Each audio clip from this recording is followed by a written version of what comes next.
Hello दोस्तों, राधे कृष्णा। मैं नीलम तिवारी आप लोग का अपने चैनल राधे कृष्णा में स्वागत करती हूँ। उम्मीद करती हूँ आप लोग स्वस्थ होंगे, मस्त होंगे। माता रानी की कृपा सभी लोगों पे बनी रहे। जैसा कि आप सब जान रहे हैं, नवरात्र का पवित्र पर्व आने वाला है। चैत्र नवरात्र का पर्व आने वाला है। माँ का आगमन हर भक्त के घर में होने वाला है और बहुत लोगों ने तो तैयारियां भी शुरू कर दी होगी। तो भक्त लोग से अनुरोध है कि आप लोग जब घट स्थापना करिए तो मुहूर्त का जरूर आप लोग ध्यान रखिए। बिना मुहूर्त के घट स्थापना अगर आप कर देते हैं तो पूजा फलित नहीं होती है। आपका जो 9 दिन का व्रत होता है वो आपका फलित नहीं होता है। तो इस बात का आप लोग को ध्यान रखना चाहिए कि घट स्थापना का मुहूर्त आप लोग को देख लेना चाहिए कि कब घट स्थापना करना चाहिए। घट स्थापना का मतलब है कि जो हम लोग कलश रखते हैं तो कलश हम लोग को किस टाइम पे रखना चाहिए, इस चीज़ का ध्यान रखना है। कलश रख लिया आपने, दीप प्रज्वलित कर लिया, माँ को आसन दे दिया, उसके बाद आप अपनी पूजा जब चाहें तब कर सकते हैं। लेकिन ये जो कलश स्थापना और दीप प्रज्वलित होता है, ये शुभ मुहूर्त में ही आप लोग को करना चाहिए। तो चलिए हम आप लोग को शुभ मुहूर्त बताते हैं कि जो चैत्र, देखिए चैत्र नवरात्र जो शुरू हो रहा है वो आपका 22 मार्च 2023 से शुरू हो रहा है। दिन बुधवार पड़ रहा है और हम आप लोग को बता दें कि माँ इस समय नाव पे आ रही, जिसको हम लोग नौका कहते हैं। तो ये शुभ शुभ माँ के संकेत हैं। और इस बार जो घट स्थापना का टाइम है वो ज़्यादा नहीं मिल रहा, बहुत कम मिल रहा है और सुबह का टाइम है। इसीलिए आप लोगों से अनुरोध है कि अगर आप लोग 9 दिन का व्रत का संकल्प लेते हैं, नवरात्र व्रत करते हैं, तो इस दिन आप लोग ब्रह्म मुहूर्त में उठ जाइए, क्योंकि टाइम सिर्फ 1 घंटे का आप लोग को मिल रहा है घट स्थापना का। अगर आप लोग देर करेंगे तो घट स्थापना में देरी हो जाएगी। तो इसलिए जो पहला दिन होता है प्रतिपदा के दिन, आप लोग जल्दी उठ जाइए और जो और तैयारियां होती हैं एक दिन पहले आप लोग रात में कर लीजिए। जैसे ज्वार, जैसे ये जो जौ आप लोग बोते हैं ना, तो जौ को रात में ही किसी बर्तन में आपको भिगो के रख देना है। मिट्टी की व्यवस्था आप लोग को कर लेना है जिसमें आप लोग को जौ बोएंगे। जिस मिट्टी अगर न मिले तो बालू में भी ज्वारे बोए जा सकते हैं। तो इस सब चीज़ों को मान ली चलनी से छान के आपने जो मिट्टी है उसको रख लिए हैं। कलश को पानी में भिगो के रख लीजिए। और यहाँ ध्यान रखें, चैत्र नवरात्र है तो इसमें मिट्टी का कलश बहुत शुभ होता है, क्योंकि माँ को शीतलता प्रदान पसंद है। तो माँ को शीतल जल ही अर्पित किया जाता है इसमें। तो इसका ध्यान रखिएगा कि मिट्टी का कलश सबसे उत्तम होता है, सबसे शुभ होता है चैत्र नवरात्रि में। तो इसका आपको थोड़ा सा ध्यान रखना है पूजा पाठ में।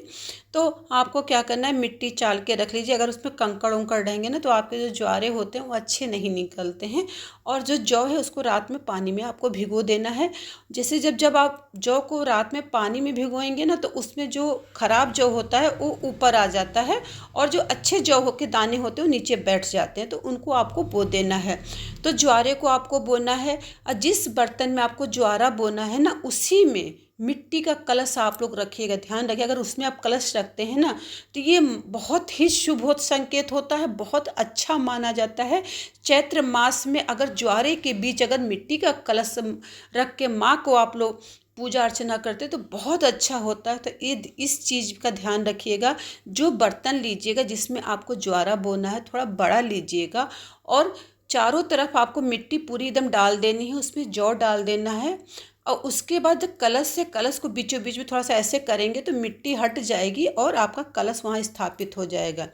तो कलश का स्थापना करना है तो पहले ये सब कर लीजिए। सारी तैयारी आपका रात में ही हो जानी चाहिए।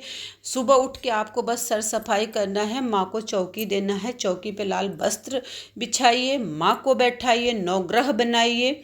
अगर आप बनाती हैं तो नवग्रह का भी स्थापित वहाँ पे कर दीजिए। गौरी गणेश रखिए, गौरी गणेश रखना आप लोग मत भूलिएगा। और फिर कलश में जल डालिएगा। जल के बाद उसमें गंगा जल अवश्य डालें, क्योंकि देखिए शुद्ध जल तो हम लोग को मिलता नहीं है। तो गंगा जल अगर आप डालते हैं तो शुद्ध हो जाता है जल। तो थोड़ा सा गंगा जल उसमें डालिएगा। लौंग, इलायची, ठीक है, हल्दी की गांठ होनी चाहिए। दुर्बा अगर मिल जाए तो अति उत्तम है, नहीं मिलता है तो कोई बात नहीं। सिक्का एक डालिएगा, सुपारी डालिएगा और ये सब डाल के तब माँ को उस पे वो करता वो कलश की स्थापना करिएगा। और आम का पल्लो अगर मिल जाता है तो अति उत्तम है। अगर आप लोग को आम का पल्लो नहीं मिलता है तो पान का पत्ता लाके पान के पत्ते पे आपको नारियल स्थापित करना है। ध्यान रखिएगा जिस नारियल को आप लेंगे उसमें जल भरा होना चाहिए, सूखा नहीं होना चाहिए। बहुत लोग जटा वाला नारियल लाते हैं लेकिन उसमें जल नहीं रहता है, और जिस नारियल में जल नहीं रहता वो पूजा माँ स्वीकार नहीं करती है। छोटी छोटी गलतियाँ होती हैं जो कि इंसान कर बैठता है, तो इस चीज़ का आपको ध्यान रखना है। जल वाला नारियल होना चाहिए। अखंड दीप जलाते हैं तो बत्ती जो है 1.25 हाथ की बननी चाहिए, इसकी ध्यान रखिएगा। बत्ती आपकी छोटी नहीं बनाना है आपको, ठीक है। घी का दीपक जलाते हैं तो घी के दीपक में आपको सफ़ेद बत्ती लगानी है। अगर आप तिल का दीपक जलाते हैं माँ को तो लाल बत्ती लगाइएगा। छोटी छोटी चीज़ों को आपको ध्यान में रखना है। और कलश स्थापना का हमको आपको टाइम बता दें कि 22 तारीख को सुबह जो है 6:29 से और 7:39, मतलब 1 घंटा 10 या 5 मिनट का टाइम ही आपको मिल रहा है। इसी बीच आपको जो घट स्थापना है, जिसको कलश स्थापना कहते हैं, आपको कर देना है। दीप प्रज्वलित कर देना है। इसके बाद आप जब चाहें तब आप अपना पाठ कर सकते हैं, पूजा कर सकते हैं, सप्तशती का पाठ कर सकते हैं। लेकिन ये जो मेन कलश और दीप होता है इसका मुहूर्त सही होना चाहिए। इस चीज़ को आपको ध्यान रखना है। माँ को बैठाना है चौकी पे। उस टाइम जो है इन्हीं टाइम के 1 घंटे के अंदर ही इतना काम कर लीजिएगा। उसके बाद अपना आराम से आप पूजा करिए, उसमें कोई दिक्कत नहीं है। लेकिन ये सब चीज़ें जो हैं वो शुभ मुहूर्त में आपको करनी चाहिए। माँ को आसन दीजिए, माँ को लौंग चढ़ाइए, और माँ को अगर हो सके तो गुड़हल का फूल चढ़े। नहीं मिलता है तो हम आपको एक उपाय छोटा सा बताते हैं कि आप अगर 9 दिन के व्रती हैं, 9 दिन व्रत रखती हैं, चाहे भाई लोग मेरे रखते हैं 9 दिन का व्रत, तो आप लोग ये ध्यान रखिएगा कि माँ को 2 लौंग अर्पित करिएगा। शाम को 2 लौंग, सुबह 2 लौंग। 2 लौंग जब आप अर्पित करेंगे माँ को तो उसमें से जब आप पूजा अपनी समाप्त कर लेंगे, आरती कर लेंगे, क्षमा याचना माँ से कर लेंगे, तो 1 लौंग जो व्रत है उसको, जो व्रती है उसको खा लेना है। नहीं भी व्रत आप करते हैं, पूजा पाठ भी करते हैं, तो भी उसमें से 1 लौंग खाना है। 1 लौंग कलश के पास छोड़ देना है, नहीं खाना है। रोज़ आपको 9 दिन तक ऐसा करना है। इसका मतलब है कि जब आप लौंग खाते हैं तो आपका जो मन होता है, क्योंकि वो माँ का प्रसाद हो जाता है, आपका मन शांत होता है, आप स्थिर रूप में पूजा करने लगते हैं। देखिए बहुत लोग होते हैं कि जो सिर्फ लौंग पे ही व्रत 9 दिन का रख लेते हैं। तो लौंग जो है आपकी आत्मा को जो है ना शुद्ध करती है।